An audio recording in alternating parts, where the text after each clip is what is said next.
Just before we finish up on the car, we have got one last thing to do, and this is quite an important step because obviously we need our driver to be able to actually see out the car. So in this video, we're just going to add some windows. Now, as I might have mentioned in previous videos, adding features and drawing things on the side of this profile because it's been created in forms can become quite difficult because it is made from curved organic shapes.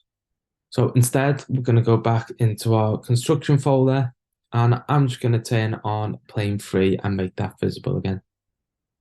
Now from here, it just makes it easier because we've got a nice solid flat plane to draw on.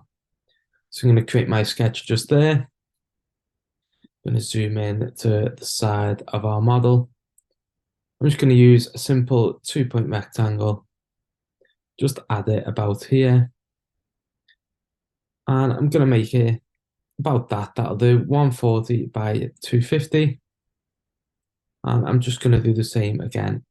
Just going to make sure that it's lined up. So it should follow this dashed blue line. Going to drop it about there. And again, making sure that it's the same size. So it should be 140.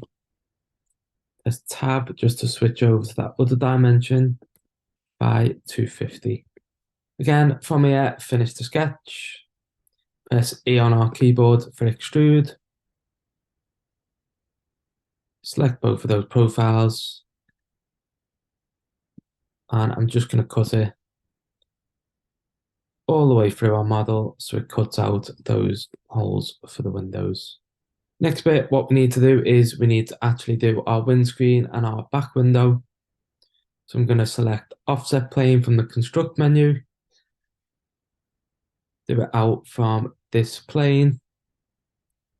Again, making sure I do it just past the edge of the front of the car. Same step and procedure again. Create a sketch on that offset plane. Create a rectangle. Again, I'm just going to do it by eye, but I'm going to try and make it level with those other ones. Going to make it 140 by 440. Finish that sketch. But this time, what we need to do when we're doing this is we need to ensure that these bodies that we're using don't get cut out because we still need those to be as they are. So what I'm going to do, expand that bodies folder in the browser. And because these haven't been named, quick and easy way of doing it is if we click on it in our workspace, it's going to underline where that body is in our browser. So straight away, I know it's body 3 and body 2 by this blue underlining. From here, I should just be able to extrude that sketch all the way through. So now we have our windscreen and our rear window. And then we can just make those bodies visible again.